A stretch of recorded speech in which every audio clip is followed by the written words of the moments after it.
Pode ou não pode Bom Exu dia trabalhar a assim? todos. Polêmica, Aqui é parte Tiwane, 1. trazendo para vocês aqui, em resposta a um questionamento do Iago de Mulambo, que mandou para mim assim: o que você acha, Tiwane, a respeito disso? Eu vou cortar e colocar o trecho da conversa, né?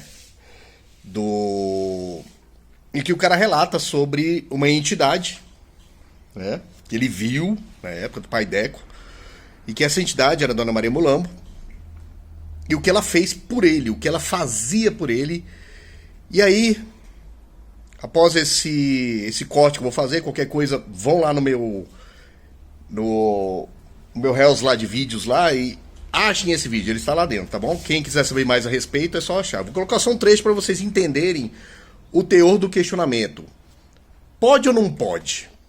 Então eu vou dar a minha experiência própria e depois vou perante a entidade lá perguntar o que a entidade vê em relação a isso, beleza? Segue o vídeo aí rapidinho, vou cortar 1 minuto e alguma coisa aí, e depois eu volto com o meu relato particular em relação a essa experiência, né? E o que a entidade, né? O que o guardião lá, que eu vou questionar, o catiço lá, vai falar a respeito, beleza, galera? Salve! Escutem esse relato Um fodástico. grande professor de Quimbanda. Professor no sentido simbólico da coisa. Pai Deco da Mulambo. Que pra mim é uma das pombagiras mais verdadeiras que eu já conheci na minha vida. O Deco faleceu ano passado, ano retrasado, com quase 60 e tantos anos. E essa Mulambo, e aí a gente já começa também a trazer outros pontos aqui, né? Quimbanda tradicional, Quimbanda gaúcha. Essa Mulambo era gente. Essa Mulambo era gente. Chegava no mês de agosto, que é o mês mais intenso de festas e rituais de Quimbanda lá em Porto Alegre, a Mulambo chegava no terreiro, incorporava no terreiro meio-dia, era ela quem preparava o almoço e o jantar do dia da festa. Caraca. Ela quem lavava o salão e passava pano. Incorporado. Incorporada. Loucura. Incorporada. Tá? E eu nunca comi uma comida melhor que a feita pela Mulambo. Mas quando ela tinha que dar um recado, avisar alguém, porque na casa dela, ou ela tinha terreiro, né? O Deco tinha terreiro também, ela passava a mão no telefone, ligava e falava. E dava a hora, porque ela tá fazendo uma obrigação, e aí na cidade vizinha tinha um filho de santo dela, que ela entrava, não ela dirigindo, mas ou ela pedia um táxi, ou ela entrava num carro e alguém levava ela incorporada para ir trabalhar. Caraca. Então, galerinha, vamos lá. Eu vou contar experiências que eu tive em relação a esse tipo de liberdade. O pessoal fala que, por exemplo, na Umbanda, a coisa segue, né? É uma hierarquia espiritual no qual o Exu obedece caboclo ou preto velho. E eu já disse aqui antes, vou dizer outras vezes, que tinha... Como é que eu vou falar pra vocês? Que é um termo muito usado, que você dá boi pra preto velho, você não dá pra Exu. Porque Exu tá atrelado àquela situação e Exu não pode fazer nada em relação àquilo, né? Então a limitação que existe em cima de Exu dentro da Umbanda não existiria, por exemplo, na Quimbanda. Apesar da entidade estar ligada a esses dois campos, correto? Beleza, até aí tudo bem, né? Mas vamos lá. Eu vim de um terreiro de Umbanda chamado Tenda de Oxalá, na 602 Norte, em Brasília DF, tá bom? Na 602 Norte, entre a Fundação Getúlio Vargas e... eu esqueci quem estava do lado. Existe lá, assim, a Casa do Vovô. Que olha que interessante e, ao mesmo tempo, assim, meio que macabro. A Casa do Vovô é um lar de idosos. E atrás do lar de idosos tem a Tenda de Oxalá.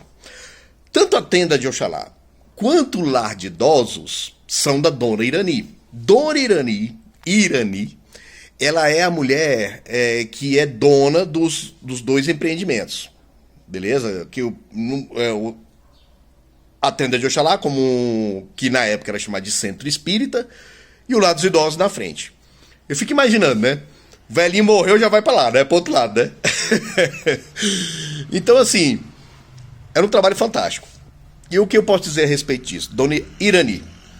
Cara, o que Tupinambá tinha do lado direito, como caboclo, de comando, voz de comando, de seriedade no sentido de aqui o chicote estala, seu João Caveira apavorava no que ele fazia em relação a magias que você via, por exemplo, ele pegar um galo, não tem uma faca e uma velhinha de 1,60 m de altura chegar assim com a mão e fazer assim, ó, vup, e o galo abrir em dois, por exemplo. Eu já vi isso acontecer no barracão.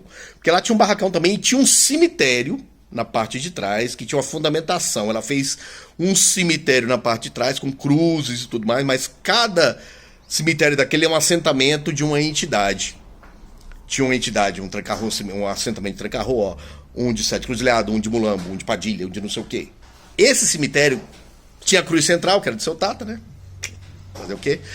E ali, seu João Caveira vinha em Dona Irani, que tinha um barracão.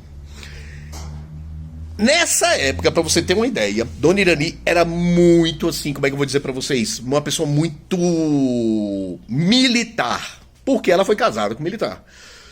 E eu acho que ela tinha um padrão de costume.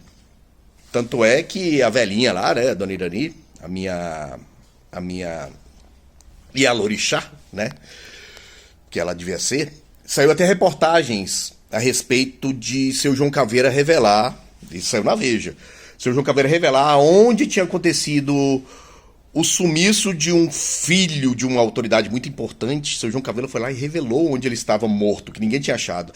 O pessoal da busca foi lá no local e achou. O cara tinha dormido no volante, caído dentro do Lago Paranoá, e ali o pessoal foi atrás, na ponta do Lago Sul, um negocinho. E o pessoal foi atrás, os bombeiros foram atrás e acharam onde o moleque estava perdido. A família desesperada depois foi lá agradecer ao seu João por ter achado o corpo do menino, que ninguém achava. Mas o seu João Caveira foi lá e falou, ele está em tal lugar, assim, assim, assado, desse jeito, não sei o que, blá, blá, blá, pum, pode procurar. E era sinistro, porque eu também via um senhor de idade que tinha lá no centro, incorporava o rei das 7 encruzilhadas, magrinho, desse jeito assim, com seus 70 anos, 60 anos. Ele tinha um problema cardíaco tão grave que a medicina já tinha desenganado ele.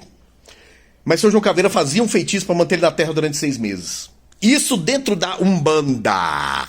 Quem gosta de falar assim, a Umbanda não faz nada, não tem nada e tudo mais. Eu vi as coisas mais sinistras dentro da Umbanda. Não que eu não tenha visto na Quimbanda. Mas é que tá. Exu é de Umbanda ou Exu de Quimbanda? Exu é do vento, né? Como a gente mesmo já sabe.